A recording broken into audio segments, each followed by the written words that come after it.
ಕ್ಷೇತ್ರ ಖಾಸಗೀಕರಣವನ್ನ ವಿರೋಧಿಸಿ ಬೃಹತ್ ಪ್ರತಿಭಟನೆ. ರಾಜ್ಯದಲ್ಲಿ ವಿದ್ಯುತ್ ಖಾಸಗೀಕರಣಗೊಳಿಸುವುದನ್ನು ವಿರೋಧಿಸಿ ಕರ್ನಾಟಕ ರಾಜ್ಯ ರೈತ ಸಂಘ ಹಾಗೂ ವಿವಿಧ ಪ್ರಗತಿಪರ, ಕನ್ನಡ ಪರ, ದಲಿತ ಪರ ಸಂಘಟನೆಗಳು ಜಂಟಿಯಾಗಿ ಬೃಹತ್ ಪ್ರತಿಭಟನೆಯನ್ನು ಹಮ್ಮಿಕೊಂಡು ದೇವರಹಿಪ್ಪರಗಿ ತಾಲೂಕಿನ ತಹಸೀಲ್ದಾರ್ ಮೂಲಕ ಮನವಿ ಸಲ್ಲಿಸಿದರು.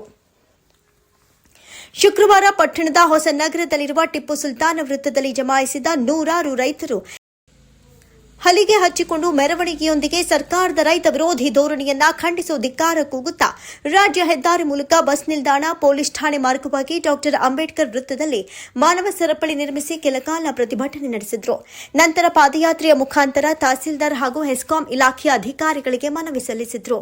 ಈ ಸಂದರ್ಭದಲ್ಲಿ ಕರ್ನಾಟಕ ರಾಜ್ಯ ರೈತ ಸಂಘ ಬೆಳಗಾವಿ ವಿಭಾಗೀಯ ರಾಜ್ಯ ಉಪಾಧ್ಯಕ್ಷರು ಬಸನಗೌಡ ಧರ್ಮಗೊಂಡ, ರಾಜ್ಯ ಯುವ ಸಂಚಾಲಕರು ಸಿದ್ದನಗೌಡ ಪಾಟೀಲ, ತಾಲೂಕು ಅಧ್ಯಕ್ಷರು ರಾಮು ದೇಸಾಯಿ, ಅಜೀಜಾ ಯಲಗಾರ, ಸಂಪತ್ ಜಮಾದಾರ, ಶಂಕರಗೌಡ ಪಾಟೀಲ, ಶ್ರೀಕಾಂತ ಭಜಂತ್ರಿ, ಮಡು ಕುಂಬಾರ, ಮುನ್ನಾ ಮಳಖೇಡ, ರೆಹಮಾನ್ ಕನಕಾಲ, ಹಸನ ನದಾಫಾ, ಸಂಗಮೇಶ ಸಗರ, ರಾಮನಗೌಡ ಪಾಟೀಲ, ಅಮೀದ ಮುಲ್ಲಾ, ಅಬು ಯಲಗಾಲ ಮತ್ತು ಹಲವಾರು ಸಂಘಟನೆಗಳ ಮುಖಂಡರು ಹಾಗೂ ರೈತರು ಉಪಸ್ಥಿತರಿದ್ದರು.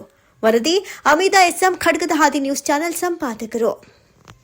ರೈತರ ಜೀವನಾಡಿಯಾಗಿರತಕ್ಕಂತ ಒಂದು ವಿದ್ಯುತ್ ಅನ್ನ ಖಾಸಗೀಕರಣ ಮಾಡುವ ಒಂದು ಹುನ್ನಾರ ನಡೆದಿದೆ. ಅದಕ್ಕಾಗಿ ಈ ಒಂದು ಹೋರಾಟ ಬಂಧುಗಳೇ, ಯಾಕಂದ್ರೆ ಇವತ್ತಿನ ಜಗತ್ತಿನಲ್ಲಿ ಅಂದ್ರೆ ಈ ಒಂದು 10 ವರ್ಷಗಳಲ್ಲಿ ಅನೇಕ ಕಂಪನಿಗಳನ್ನ ಏನಪ್ಪಾ ಅಂದ್ರೆ ಸರ್ಕಾರ ಇವತ್ತ ಖಾಸಗೀಕರಣ ಮಾಡಿದೆ.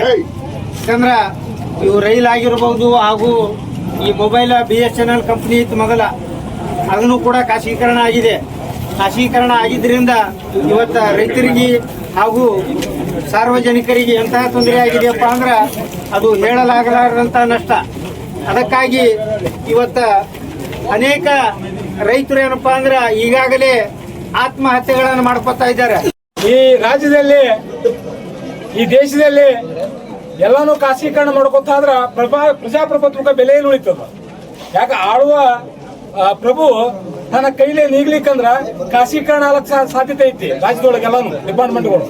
ಅದಕ್ಕೆ ದಯವಿಟ್ಟು ಹೇಳ್ತಾ ಇದೀನಿ, ಈ ಕಾಂಗ್ರೆಸ್ ಸರ್ಕಾರಕ್ಕೆ, DK ಶಿವಕುಮಾರ್ ಅವರಿಗೆ ಇಲ್ಲಿಗೆ ಇದನ್ನ ಕೈ ಬಿಡಬೇಕು ದಯವಿಟ್ಟು. ಯಾಕೆ ಮುಂದಿನ ದಿನಗಳಲ್ಲಿ ಈ ರೈತರು ಉಗ್ರ ಹೋರಾಟವನ್ನು ಕೈಗೊಳ್ಳಬೇಕಾಗ್ತದೆ. ರೂಪಾಯಿ ಕೊಟ್ಟರು, ಅವಾಗ ನಮಗೆ ಆಸೆ ತೋರಿಸಿದ್ರು. ಎಲ್ಲ ತರನು ಒಂದೇ ತರ ಆಸೆ ತೋರಿಸಿಲ್ಲ ನಮ್ಗ. ಎಲ್ಲ ಒಂದೊಂದೊಂದೊಂದೊಂದು ಆಗಿ ನಮ್ಗೆ ಕೆಲಸ ಮಾಡ್ಲಕತ್ತಾರ. ಯಾಕೆ ಮಾಡ್ಲಕತ್ತಾರಪ್ಪ ಅಂತಂದ್ರ ನಾವು ರೈತರು ಒಕ್ಕಟ್ಟಿಲ್ಲ. ಆ ರೈತರು ನಾವು ಒಕ್ಕಟ್ಟಾಗಿವಪ್ಪ ಅಂತಂದ್ರ ದೇವರಹಿಪ್ಪರಗಿ ತಾಲೂಕಿನಲ್ಲಿ ಕರ್ನಾಟಕ ರಾಜ್ಯ ರೈತ ಸಂಘ ಹಾಗೂ ಹಲವಾರು ರೈತ ಸಂಘಗಳು ಮತ್ತು ಪ್ರಗತಿಪರ ಸಂಘಟನೆಗಳ ಮುಖಾಂತರ ಏನಪ್ಪ ಅಂದ್ರೆ ತಹಸೀಲ್ದಾರಿಗೆ ಮನವಿ ಕೊಟ್ಟಿವಿ. ಯಾವ ವಿಷಯದ ಕುರಿತು ಅಂತಂದರೆ ವಿದ್ಯುತ್ ಖಾಸಗೀಕರಣ ಮಾಡ್ತಾ ಇದ್ದಾರೆ. ಸರ್ಕಾರಗಳು ವಿದ್ಯುತ್ತನ್ನು ಟಾಟಾ ಕಂಪ್ನಿಗೆ ಮಾರ್ತಾ ಇದ್ದಾರೆ. 23ನೇ ತಾರೀಕಿಗೆ ಆಕ್ಷೇಪಣೆ ಇದೆ. ಪ್ರತಿಯೊಬ್ಬ ರೈತ ಬಾಂಧವರು, ಪ್ರತಿಯೊಬ್ಬ ಸಾರ್ವಜನಿಕರು ಎಲ್ಲರೂ ಆಕ್ಷೇಪ ಹಾಕಬೇಕು. ಯಾಕಪ್ಪ ಅಂದರೆ ಒಂದು ದೊಡ್ಡ ಬೃಹತ್ ಒಂದು ಹೋರಾಟ ಆಗಬೇಕಾಗಿದೆ. ಇಲ್ಲಪ್ಪ ಅಂದರೆ ನಾವು ಮುಂದಿನ ದಿನಮಾನ ರೈತರು ನಿಮ್ಮ ವಿದ್ಯುತ್ ಪಂಪಿಗೆ ಬೆಲೆ ಕಟ್ಟಬೇಕಾಗ್ತದೆ ಮತ್ತು ಹೆಚ್ಚಿನ ಸಬ್ಸಿಡಿ ಸಿಗಲ್ಲ, ಯಾವುದೂ ಸಿಗಲ್ಲ. ಹಾಗಾಗಿ ಇವತ್ತು ನಾವು ತಹಸೀಲ್ದಾರ್ ಮುಖಾಂತರ KEB ಅವರಿಗೆ ಮನವಿಯನ್ನು ಕೊಟ್ಟಿದ್ವಿ. ಹಾಗೂ ನಾಳೆ 20ನೇ ತಾರೀಕಿಗೆ ಬೆಂಗಳೂರಲ್ಲಿ ನಮ್ಮ ರಾಜ್ಯ ಆಯೋಗವು ನಾಳೆ CM ಅವರಿಗೂ ಮನವಿ ಕೊಡ್ತಾ ಇದ್ದೀವಿ. ಯಾವುದೇ ಕಾರಣಕ್ಕೂ ನಾವು ಈ ಖಾಸಗೀಕರಣ ಮಾಡೋಕ್ಕೆ ಬಿಟ್ಕೊಡಲ್ಲ. ಒಂದೊಳ್ಳೆ ಖಾಸಗೀಕರಣ ಮಾಡಿದ್ರೆ ಬೃಹತ್ತಾದಂಥ ಒಂದು ರಾಜ್ಯಾದ್ಯಂತ ಉಗ್ರವಾದಂಥ ಹೋರಾಟ ಮಾಡಬೇಕಂತ ನಾನು ಸರ್ಕಾರಕ್ಕೆ ಎಚ್ಚರಿಕೆ ಕೊಡ್ತಾ ಇದ್ದೀನಿ. ಆ ಮನವಿ ಏನಪ್ಪಾ ಅಂತಂದ್ರೆ ಈಗಾಗಲೇ ಮಾನ್ಯ ಜಿಲ್ಲಾಧಿಕಾರಿ ಮುಖಾಂತರ ಸರ್ಕಾರಕ್ಕೆ ಸಲ್ಲಿಸ್ತೀವಿ ಅಂತ ಅವರು ಕೂಡ ವಿಷಯ ಪ್ರಸ್ತಾವನೆ ಮಾಡಿದ ಕಾರಣ ಮುಂದಿನ ದಿನಮಾನಗಳಲ್ಲಿ ವಿದ್ಯುತ್ ಖಾಸಗೀಕರಣ ಆದ್ರೆ ರೈತರಿಗೆ ಏನು ಕಷ್ಟ ಅದನಪ್ಪ ಅಂತಂದ್ರೆ ಈ BSNL ಮೊದಲು ನಮ್ಮ ಗೌರ್ಮೆಂಟ್ ಏನಪ್ಪ ಅಂತ BSNL ಚಾನಲ್ ಇತ್ತು. BSNL ಸಿಮ್ ತೆಗೆದು ಇವತ್ತೇನಪ್ಪ ಅಂತಂದ್ರೆ ಜಿಯೋ ಬಂದು ಫ್ರೀ ಅಂತ ಹೇಳಿ ಜಿಯೋ ಕಂಪ್ನಿ ಸೃಷ್ಟಿ ಮಾಡಿಬಿಟ್ರು. ಈಗೇನಪ್ಪ ಅಂತ ಪ್ರತಿಯೊಬ್ಬರು ಕೂಡ ಕರೆನ್ಸಿ ಹಾಕಿ ಒಂದು ಚೆನ್ನಾಗಿ ಕರೆನ್ಸಿ ಖಾಲಿ ಆಯಿತು ಅಂತಂದ್ರೆ ಮೊಬೈಲ್ಗಳು ಬಂದ್ ಆಗ್ತಾವ. ಆ ರೀತಿ ಖಾಸಗೀಕರಣ ವಿದ್ಯುತ್ ಮಾಡಿದ್ರಂತಂದ್ರೆ ನಾವು ಕರೆನ್ಸಿ ಮುಗಿದ ತಕ್ಷಣವೇ ಕರೆಂಟ್ನಿಂದ ವಿದ್ಯುತ್ ಕಟ್ ಆಗಿಬಿಡ್ತದೆ. ಅದು ಏನಪ್ಪ ಅಂತ ಖಾಸಗೀಕರಣ ಯಾವುದೇ ಕಾರಣ ಮಾಡಬಾರ್ದು. ರೈತರಿಗೆ ಏನಪ್ಪ ಅಂತಂದ್ರೆ ಇನ್ನೂ ಅವರು ವೈಜ್ಞಾನಿಕ ಬೆಲೆ ನಿಗದಿ ಆಗುವವರೆಗೂ ಇವತ್ತೇನಪ್ಪ ಅಂತ ರೈತ ತನ್ನ ಬೆಲೆ ತಾನೇ ನಿಗದಿ ಮಾಡುವಂಥ ಪರಿಸ್ಥಿತಿ ಉಂಟಾಗುವವರೆಗೂ ಕೂಡ ಯಾವುದೇ ರೀತಿಯಿಂದ ವಿದ್ಯುತ್ ಖಾಸಗೀಕರಣ ಆಗಲಿ, ವಿದ್ಯುತ್ ಮಾರಾಟ ಆಗಲಿ, ಇದು ಯಾವುದೇ ರೀತಿ ನಡಿಬಾರ್ದು. ಇದೇನಪ್ಪ ಸಂಪೂರ್ಣವಾಗಿ ರೈತರಿಗೆ ಫ್ರೀ ವಿದ್ಯುತ್ತನೇ ಇನ್ನೂ ಏನಪ್ಪ ಅಂತಂದ್ರೆ ಇನ್ನೂ 50 ವರ್ಷ ಕೊಟ್ಟರು ಕೂಡ ಕಡಿಮೆನೇ. ಯಾಕಪ್ಪ ಅಂತಂದ್ರೆ ಇದು ರೈತರಿಗೆ ಸಂಪೂರ್ಣವಾಗಿ ಇನ್ನೂ ಅವರು ತಮ್ಮ ಜೀವನ ಕಟ್ಕೊಳ್ಳೋಕ್ಕೇ ಆಗ್ತಾ ಇಲ್ಲ. ಅದಕ್ಕೇನಪ್ಪ ಅಂತಂದ್ರೆ ಸರ್ಕಾರ ಕೇಂದ್ರ ಮತ್ತು ರಾಜ್ಯ ಸರ್ಕಾರಗಳು ಇನ್ನು ಹೆಚ್ಚೆಚ್ಚು ಸವಲತ್ತುಗಳನ್ನು ಕೊಟ್ಟು ವಿದ್ಯುತ್ತನ್ನು ಹೆಚ್ಚಿನ ರೂಪದಲ್ಲಿ ಕೊಡುವಂಥ ಪ್ರಯತ್ನ ಮಾಡಿ ರೈತರಿಗೆ ಮುಂದೆ ತರುವಂಥ ಕೆಲಸ ಮಾಡಬೇಕು. ಖಾಸಗೀಕರಣ ಮಾಡಿ ರೈತರನ್ನು ಹುಲಸ್ ಮಾಡೋಂಥ ಕೆಲಸ ಮಾಡಬಾರ್ದು ಅಂತ ಹೇಳಿ ಇವತ್ತು ಈ ಸಭೆ ಮುಖಾಂತರ ಮತ್ತು ಈ ಮಾಧ್ಯಮದ ಮುಖಾಂತರ ನಾವು ಹೇಳಲು ಬಯಸ್ತೀವಿ. ಅದ್ರ ಜೊತೆಗೇನೆ ಇವತ್ತೇನಪ್ಪ ಅಂತಂದ್ರೆ ಇನ್ನೂ ರಾಜ್ಯಾದ್ಯಂತ ನಮ್ಮ ರಾಜ್ಯ ಪದಾಧಿಕಾರಿಗಳಾಗಲಿ ನಾವು ಆಗಲಿ ಇನ್ನೂ ರಾಜ್ಯ ಮಟ್ಟದಲ್ಲಿ ಚರ್ಚೆ ಮಾಡಿ ಸರ್ಕಾರ ಮತ್ತು ಪ್ರಧಾನಮಂತ್ರಿಗಳಿಗೆ ಮನವಿ ಸಲ್ಲಿಸಿ ಮುಂದಿನ ದಿನಮಾನಗಳಲ್ಲಿ ಏನಪ್ಪ ಅಂತಂದ್ರೆ ಇದು ಖಾಸಗೀಕರಣವನ್ನು ತೊಲಗಿಸಿ ಮುಂದೆ ಏನಪ್ಪ ಅಂತಂದ್ರೆ ರೈತರಿಗೆ ಹೆಚ್ಚಿನ ವಿದ್ಯುತ್ ಕೊಡುವಂಥ ಪ್ರಯತ್ನ ಮಾಡಿಸ್ಲಿಕ್ಕೆ ನಾವು ಹೋರಾಟದ ಮುಖಾಂತರ ಮಾಡೋಂಥ ಪರಿಸ್ಥಿತಿ ಉಂಟು ಮಾಡ್ಬೇಕಂತೇಳಿ ಕೇಳ್ಬೇಕಂತೇಳಿ ನಾವು ಹೇಳಿ ಬಯಸ್ತೀವಿ. ತಮ್ಮ ಹೆಸರು? ನನ್ನ ಹೆಸರು ಬಸನಗೌಡ ಧರ್ಮಗೌಡ, ರೈತ ಸಂಘ ರಾಜ್ಯ ವಿಭಾಗೀಯ ಉಪಾಧ್ಯಕ್ಷರು.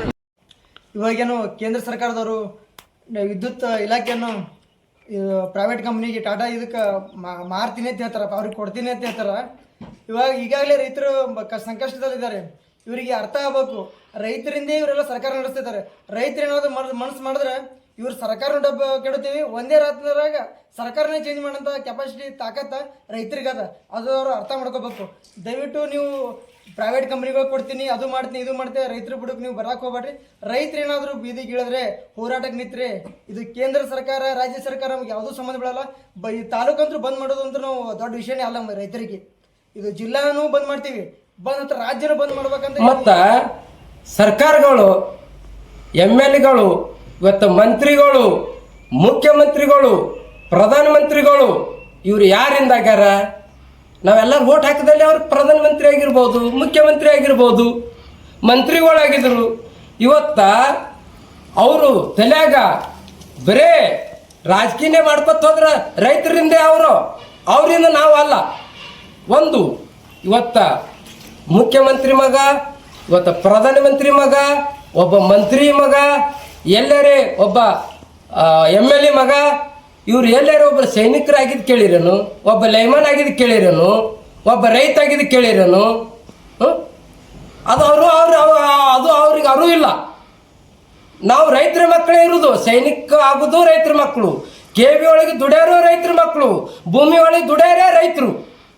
ಅದಕ್ಕೆ ಈ ಎಲ್ಲರೂ ಇದು ಹಿಂದಕ್ಕೆ ತಕ್ಕೊಳ್ಳಿಲ್ಲ ಅಂದ್ರೆ ಉಗ್ರ ಹೋರಾಟ ಮಾಡ್ಬೇಕಾಗತ್ತ.